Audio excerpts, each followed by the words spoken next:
agricultura de precisão, agricultura digital. Como é possível transformar em dados coisas como uma terra, como bilhões e bilhões de seres microscópicos que estão embaixo dessa terra? Como é possível enxergar uma raiz minúscula de uma planta e transformar isso num dado para que a fazenda produza mais? É esse tipo aí de mistério, esse tipo de conhecimento que é a base aqui das conversas dos 3 dias desse Congresso Brasileiro de Agricultura de Precisão Digital, que a plataforma Agro Revenda veio conseguir aqui 3 dias de muito debate sobre esse tema aqui em Ribeirão Preto, aqui no shopping da cidade. Vocês vão saber agora como é possível sim transformar tudo que tem na fazenda em dados e usar esses dados para tomar as melhores decisões.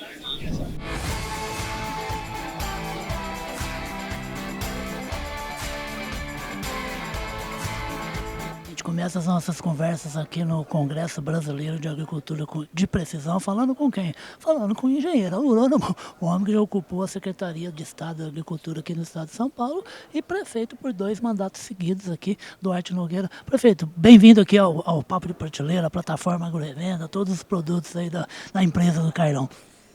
Valeu, Riba. Eu fico feliz de poder encontrar você aqui nesse evento importante que está sendo sediado pela cidade de Ribeirão Preto. É um evento da Associação Brasileira de Agricultura e Precisão e Digital que acontece a cada 2 anos, um evento bianual. E esse ano acontece pela 3ª vez aqui em Ribeirão, que é a capital brasileira do agronegócio. Comentava agora na abertura que num raio de 100 quilômetros da nossa cidade de Ribeirão Preto, nós temos todos os principais cadeias produtivas do agronegócio brasileiro, que é altamente exportador, um dos maiores do planeta, alimenta 1 bilhão de pessoas, os 200 milhões de brasileiros e os outros 800 milhões de clientes de centenas de países que adquirem alimentos do Brasil. Isso nos faz não só muito alvissareiros do ponto de vista da nossa capacidade de produção, mas ao mesmo tempo uma responsabilidade de garantia de abastecimento para alimentar a população do nosso planeta com produtos saudáveis, produzidos de maneira sustentável e, ao mesmo tempo, cada vez mais embutidos de alta tecnologia. Eu lembrava na abertura que os saltos mais contemporâneos da agricultura, que se iniciou há 12 mil anos atrás, no século passado e agora nesse século XXI, se deu com a chegada do plantio direto, Sim. práticas conservacionistas Integração, e a integração lavoura, pecuária, floresta, e a tecnologia que nos permitiu ter a antiga chamada de safrinha, que na verdade é a 2ª safra ou 3ª safra. E agora a agricultura de precisão digital.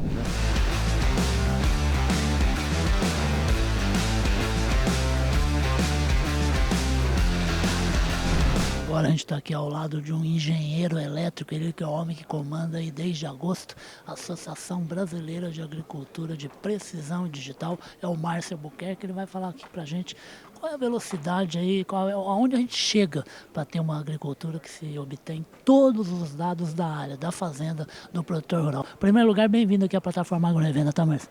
Muito obrigado pelo convite. Essa corrida aí, rapaz, é uma corrida que tem fim, não tem fim? Em que estágio a gente está aqui no Brasil? O Brasil está bastante avançado, mas essa é uma corrida que não tem fim, As tecnologias elas vão evoluindo, a busca por novos limites de produtividade ela é sempre uma corrida contínua. O avanço da tecnologia, seja no agro ou em qualquer outra área, ele não termina, não tem uma linha de chegada. Então é difícil a gente dizer se a gente está muito no início, mas o Brasil, em termos mundiais, está com certeza muito bem colocado. Nós estamos aqui num evento que é a sua 10ª edição, então esse é um tema já bastante difundido no Brasil, da agricultura de precisão e mais recentemente da agricultura digital, como uma forma da gente gerenciar as propriedades com base nas diferentes informações. Não é só solo, não é só planta, não é só clima. Então, quando a gente fala em agricultura de precisão, a gente está falando na variabilidade que existe dentro de uma fazenda e ao longo do tempo. Agora, fala uma coisa, sempre que a gente fala em digitalização, eu estava falando isso um pouquinho antes da gente começar a gravar aqui, sempre que a gente fala em digitalização, em precisão, todo mundo remete a dado. E sempre que se fala em dado, a gente está muito preso a uns conceitos muito físicos, de dado é número, tal, tudo mais. É possível transformar em dados bilhões de seres microscópicos que tem no solo, o próprio solo, a presença da planta quando enraiza e começa a nascer, ter vida. É possível isso virar dado para aí sim se tornar uma decisão por parte do fazendeiro? Essa é a complexidade da gente trabalhar com dados na agricultura. É possível transformar qualquer área do conhecimento em dados. A gente pode falar de fertilidade, e a gente tem que falar não de 1 ou 2 ou 3 nutrientes, mas se fala aí de dezenas de diferentes nutrientes, de parâmetros de solo. A gente pode falar também da física. A gente pode mensurar características da parte biológica do solo. Perfeito. A gente pode olhar enzimas, pode olhar populações, Processos químicos, né? processos químicos.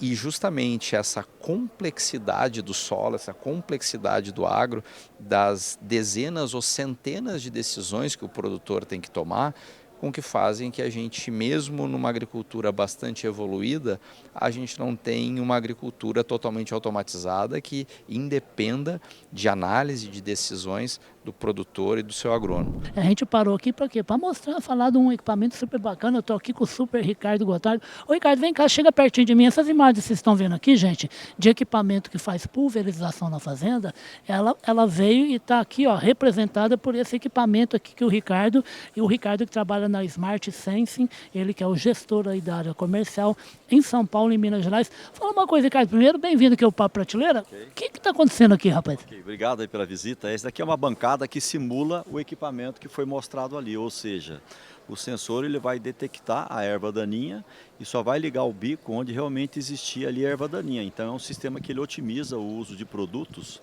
né? Porque tradicionalmente o pessoal no equipamento eles pulverizam barra cheia, barra total, né? E aqui a gente consegue reduz custos de 70% a 90%. Desperdício, né?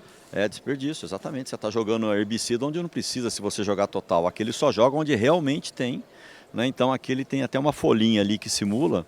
Tem um sensor ali, né, que ele detecta, né, pela fluorescência da clorofila, né, tem uma folhinha ligada aqui na correia. Perfeito. E ele só vai ligar o bico onde realmente tem a massa verde, que é pela fluorescência da clorofila, ou seja, só vai jogar o produto na erva daninha onde realmente tem, né? Onde não tem ele não joga, porque tradicionalmente o pessoal vai jogando em tudo, né? Eu só me livro com preço que é produto químico e é maluco, não pode desperdiçar não, né? Água, Tempo, serviço, tudo, a né? gente fala o rendimento operacional, né? Aqui eu jogo menos, se eu economizo 70%, é 70% a menos que eu vou conseguir com a mesma carga de água e produto que eu vou conseguir trabalhar no campo, né? Então tem um rendimento operacional fantástico, né? Que maravilha. Agora fala uma coisa aqui, ó, o widget, assim que fala. Isso, o edit é o produto. Agora acontece o seguinte, gente, eu vou falar com o Ricardo pelo seguinte, existe um monte de gente, concorrente dele inclusive, outras empresas, que tem um serviço de pulverização, que tem essa coisa diferente de economizar e só usar realmente ali na planta que precisa. Mas o dele é diferente por causa disso aqui, Douglas, ó, essa luz vermelha aqui, o Ricardo vai explicar por que isso aqui é diferente dos seus concorrentes. Exatamente, o nosso diferencial é o edit, que é um sensor que ele é holandês, né? E nós podemos até dizer que ele é infalível, né? Nós percebemos que ele tem uma luz ali, né? Uma luz vermelha, né? Ele trabalha inclusive de noite, né? Ele tem uma luz própria. Ok. Então, quando passa ali a massa verde, ele detecta e nós utilizamos válvulas aqui super rápidas, né? Automaticamente ele já manda o sinal, já abre a válvula e já pulveriza. Então é um sistema que nós dizemos até infalível, né? Hoje os principais robôs no mundo novos, todos utilizam esse sensor. E a nossa empresa, nós já trabalhamos, já implantamos em mais de 150 máquinas no Brasil. Oh, maravilha, hein, rapaz? No Brasil, ali em grãos, em várias outras culturas, né? Nós fazemos a integração, o suporte ao cliente, pós-venda, né? E é tecnologia, isso é agricultura de precisão, né?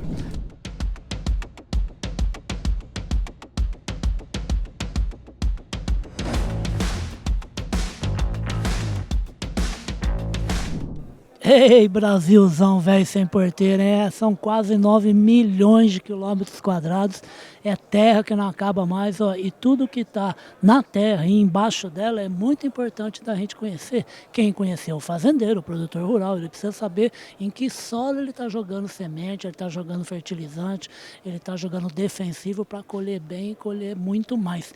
E quem vai falar sobre isso aqui, está aqui ao meu lado, é o Patrick Garcia. Ele vai falar em primeiro lugar, bem-vindo aqui ao Papo, a plataforma Agro Revenda é o Papo de Prateleira. Perfeito, muito obrigado. Gente, é o seguinte, esse moço aqui, ele fez uma faculdade lá no sul do Brasil, lá no Rio Grande do Sul. Ele é um geofísico. Agora, eu tenho que falar, o que um geofísico faz na agricultura brasileira? Cara, a primeira coisa mais importante da geofísica é que a gente aprende a processar dados, né? E esse tipo de processamento de dados, muitas vezes a gente acha que está restrito a algumas áreas, mas dentro da agricultura tem um campo enorme para nós trabalharmos, né? Então, o principal trabalho de um geofísico dentro da agricultura é justamente conseguir trabalhar esse universo gigantesco de dados que a agricultura atual fornece para a gente, principalmente a agricultura de precisão. Por exemplo, que dados que não se obtinham, porque não se sabia e não se coletava, e hoje se obtém, hoje se coleta para poder ajudar na produtividade, na eficiência da lavoura, na eficiência do solo, né? Perfeito. A principal fonte, né, eu acho que de dados que o pessoal tem trabalhado muito, que antigamente já era bem trabalhado, mas hoje a gente consegue ter um refino disso, é principalmente dados de clima, né? Nós damos o exemplo, por exemplo, do WeedGap. O WeedGap é um sistema que você consegue captar qual o potencial produtivo, como que você consegue trabalhar com isso dentro de uma lavoura, e você precisa, por exemplo, de clima, você precisa de relevo, você precisa de satélite, você precisa de solo, você precisa de um grande arcabouço de dados que antigamente era mais restrito, ficava mais fechado ali só no solo, na análise e tudo mais, mas hoje com esse volume nós conseguimos trazer mais informações, além de outras como condutividade elétrica, radiação gama, esses tipos de dados podem também estar fornecendo um grande insights dentro da agricultura, né? Esse moço aqui estava falando que até terremoto, mini terremoto, eles provocam aí no solo, na terra, na topografia, para poder obter dados para a agricultura. Como é que é isso? Uma das grandes fontes que nós viemos trabalhando até por exemplo, nós trazemos tecnologias análogas à sísmica, por exemplo, trabalhando com ondas eletromagnéticas, você conseguir estimar, por exemplo, horizontes de solo, você conseguir estimar densidades de solo, a gente conseguir trabalhar esse tipo de dado que antes era utilizado para outro fim, né? Principalmente no mapeamento de regiões, tubulação, essas coisas, a gente pode estar trazendo para a agricultura justamente para estar conseguindo tirar um raio-x do solo, além de, a gente pode usar raio-x também, a gente pode estar trazendo raio-x. É uma ferramenta. É uma ferramenta também, que a gente no IBRA tem até mesmo. Mas além disso, a gente conseguir, por exemplo, tirar imagens do solo sem você abrir trincheira. Isso traz um tipo de análise gigantesca para o mundo da agricultura. Tecnologia é oferta sem fim, gente. É muita coisa que o produtor rural pode comprar para ter dados de todos os lugares da fazenda dele para conseguir eficiência e produtividade. Só que todos os equipamentos é uma oferta muito grande por parte de diversas empresas e o fazendeiro precisa o quê? Precisa com que tudo se converse para ele poder operar da melhor maneira possível tanto equipamento. Se tem alguém que entende muito disso, de como é que se operacionaliza várias ofertas de várias empresas, de várias corporações que atuam em tecnologia digital, em agricultura de precisão, é como eu vou conversar com esse moço aqui, ó, o José Alexandre, mas que ninguém chama de José Alexandre, chama sempre de Loyola. E o Loyola vai falar de um trabalho muito bacana feito justamente para ajudar o fazendeiro a conseguir investir em tecnologia e usar da melhor maneira possível vários tipos de equipamento. Bem-vindo aqui ó, à plataforma AgroRevenda Papo Prateleira, tá, Loyola? Obrigado, o prazer é meu, obrigado pela visita em nosso stand, Riba. Então, a AgGateway, né? AgGateway, fala pra gente o que é isso e por que é bacana reunir um monte de nome aqui, a gente já vai falar mais sobre isso. Legal, então a AgGateway ela nasceu nos Estados Unidos, né? Ano que vem ela completa 20 anos já de história e ela é uma entidade sem fins lucrativos, né? É global, que ela congrega, vamos falar assim, toda a indústria, né? E as associações que estão em volta da indústria, de vários setores do agro, para a questão da interoperabilidade de dados e a padronização de dados. Todas as indústrias, né, principalmente de máquinas, soluções de software, hardware, da agricultura de precisão digital, elas desenvolvem suas soluções, mas no fundo o agricultor precisa integrar diferentes soluções para tomar as decisões. Não é só de uma empresa. Ele vai às vezes ter tratores de várias cores, vai ter estações meteorológicas de várias empresas, vai fazer análise de solo com vários laboratórios e a hora que ele vê esses dados para ele tomar decisão lá, para ele poder fazer os mapas, né, de produtividade, enfim, e tomar decisão, ele tem dificuldade porque esses dados não se conversam, porque vem em formatos diferentes, estrutura diferente. Então a AgGateway ela nasceu justamente para trazer a indústria para a mesa, né? Então lá fora eles são concorrentes, lá ali dentro eles esquecem isso e a gente conversa para discutir quais são os principais problemas hoje que a gente tem nessa área, né?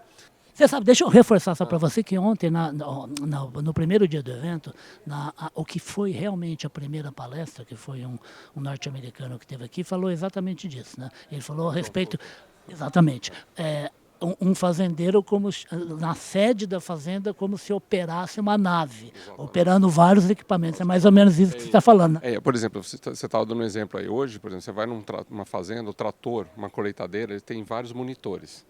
Né? Então aquele conjunto de... Por que tem vários monitores? Justamente porque os sistemas não se conversam. Claro. Então o produtor ele tem que olhar... Fábrica é de trator, né? Não é de equipamento de tecnologia. Olhar para várias informações ali para poder tomar decisão. Então a ideia da Gigate é isso, é trazer a indústria para dentro de casa, né? Para dentro das reuniões. A gente promove reuniões tanto presenciais como remotas, né? Virtuais. E hoje estamos em 214 membros, né, globalmente. Estamos atuando na América do Norte, na Europa e aqui na América Latina há 8 anos na América Latina. E hoje aqui na América Latina a gente tem aproximadamente aí quase 30 empresas, que são essas aqui. Isso que eu ia te perguntar agora. Tem aqui uma relação de empresas, gente. Ó, essas empresas aqui são o pessoal aqui da região. Aqui da região da América Latina. Só que globalmente a gente tem bem mais, são 214. Inclusive anualmente a gente faz a nossa conferência anual, que foi agora 2 semanas atrás, nos Estados Unidos. Eu participo lá representando a América Latina, onde a gente, inclusive, discute com todos esses membros os projetos, né? Porque a Gigate é feita de projetos. Então, são os grupos de trabalho que se juntam, discutem os problemas e trazem as soluções, geralmente são open sources, né? Para todo mundo poder usar, para fazer esse depara. Né? Então, por exemplo, o Adapt é um produto da Gigate desenvolvido já há muitos anos, para que as empresas de máquinas possam, né, ou as empresas de software possam usar, a hora que ela recebe o dado lá da máquina, ela transforma no formato que você precisa para entrar dentro do seu RP, né, do FMIS, que eles falam, que é o RP aqui do produtor. Então, para tomar essa decisão.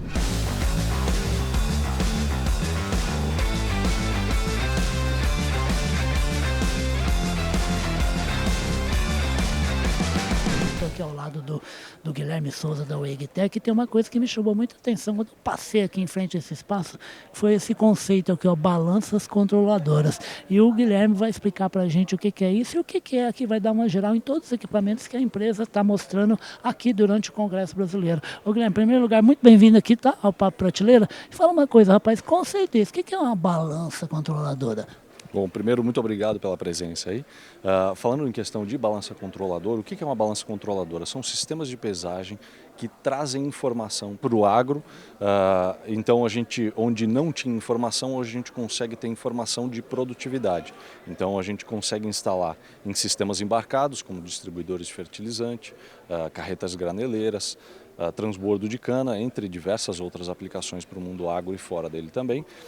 Então, antigamente, a gente não tinha informação desses segmentos. Que tipo de informação? Informação de pesagem. Então eu tenho controle de inventário, eu posso controlar meu inventário, eu posso controlar o meu consumo, eu posso ter um mapa de produtividade da minha colheita, por exemplo. Quando a gente instala em carretas graneleiras, por exemplo, a gente consegue ter um mapa de produtividade da minha região, eu sei qual área produziu mais do meu componente que eu estou colhendo, qual área produziu menos, e eu consigo traçar informações a partir disso. Então, esses sistemas, antigamente, eles não existiam, hoje a gente consegue instalar em sistemas como esses que eu comentei e a gente consegue realmente tomar decisão baseado em dados, baseado em informação. Rapaz, fala uma coisa, eu para mim sempre pensei em balança para dar um número, 20 quilos, 30 quilos, alguma coisa assim, o negócio mudou demais, foi para trás. A partir, tem um peso, mas esse peso na verdade carrega um monte de informação lá de onde veio aquilo que está sendo pesado e tudo mais, é isso? Exatamente, perfeito. Então a gente consegue cruzar informações hoje em dia, né? Então o peso seria parte da informação, aí depois da informação do peso a gente tem a tomada de decisão.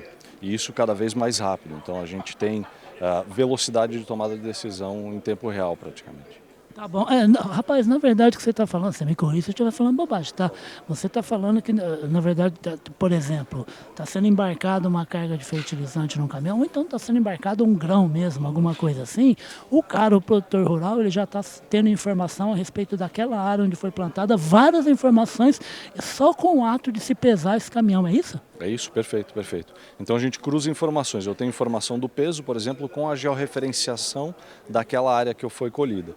Com essas duas informações eu tenho a minha produtividade daquele ponto específico. Desculpa te cortar, mas aí o cara pode, inclusive, por exemplo, opa, essa área aqui está me dando menos. Está com algum problema, eu vou ver o que tem lá. Se é o solo, o que aconteceu. Perfeito, é exatamente isso aí. Exatamente isso aí. Eu posso comparar, por exemplo, híbridos, então tipos diferentes de cultura, eu posso comparar de uma região com a outra região, qual foi a produtividade daquela região, e aí, de novo, eu tenho tomada de decisão.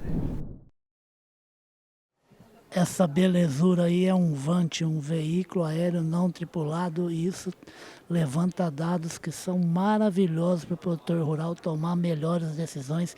Quem vai falar sobre essa tecnologia maravilhosa aí é o João Henrique Marçal, esse engenheiro agrônomo formado na Unesp, lá em Ilha Solteira, essa faculdade reconhecidíssima aqui no Brasil. Vai falar para a gente por que esse veículo aí ajuda demais a fazenda brasileira. Em primeiro lugar, bem-vindo aqui ao Papo Prateleira, tá, rapaz? Muito obrigado, prazer estar aqui conversando. O prazer é todo meu, é todo nosso. Fala uma coisa, rapaz, o que esse avião, o que o VANT faz que ajuda o produtor rural? Certo. Isso aqui é um equipamento, é um veículo aéreo não tripulado, asa fixa. O diferencial dele é ele ter essa hélice que vai virar para cima, ele vai subir na vertical, ela vai virar para frente. Sobe que nem um helicóptero, rapaz? Igual um helicóptero. E vai virar para frente e voar igual um avião. Então ele vai ter o melhor do avião e o melhor do drone, que é essa segurança. O pouso também é na vertical, então ele não tem impacto, não tem problema com... Isso é bom que dura bastante, né? Dura bastante. Não tem problema nenhum estrutural. O foco dele é mapeamento. Então mapeamento de propriedade rural. Isso. Ele vai ter uma câmera apontada para baixo. Essa câmera vai tirar várias fotos. A gente vai juntar essas fotos e fazer um ortomosaico. Esse ortomosaico ele é georreferenciado, então você consegue calcular, imagiar, calcular volume, áreas, tudo georreferenciado com precisão de centímetros. E o que o produtor rural, o que ele vai fazer com esses dados que são coletados, são obtidos? Com essas imagens, esse mapa, ele vai ter, vai conseguir, né, enxergar a cultura dele. Nós temos também uma opção de multiespectral, então ele consegue desenvolver índices de vegetação, ele consegue observar como está, né, o campo dele com velocidade. Que hoje nós temos um problema que os drones, para áreas grandes, você tem uma demora desde a obtenção dos dados até a tomada de decisão. É mesmo, rapaz? Não sabia não. Essa ferramenta ela vai encurtar esse tempo e você vai conseguir tomar uma decisão com velocidade e vai combater, né, o que realmente está acontecendo no campo. Gente, esse pessoal todo aqui, ó, 3 dias discutindo, debatendo e investigando novas tecnologias para o agronegócio brasileiro. Tudo para que o produtor rural, o fazendeiro, o empreendedor, o homem do campo entenda tudo o que se passa no solo, no ar e lá embaixo da terra desse país gigantesco que é o Brasil, mais de 8,5 milhões de quilômetros quadrados, e a gente cada vez mais tendo dados e sabendo tudo o que se passa nesse Brasilzão aí, tudo em nome de produção de alimentos e produtos que levam conforto, saúde para mais de 1 bilhão de pessoas no mundo. Essa super edição especial da plataforma Agro Revenda, Papo de Prateleira, fica por aqui e eu volto sempre atrás dos grandes eventos que debatem o agronegócio brasileiro. Até!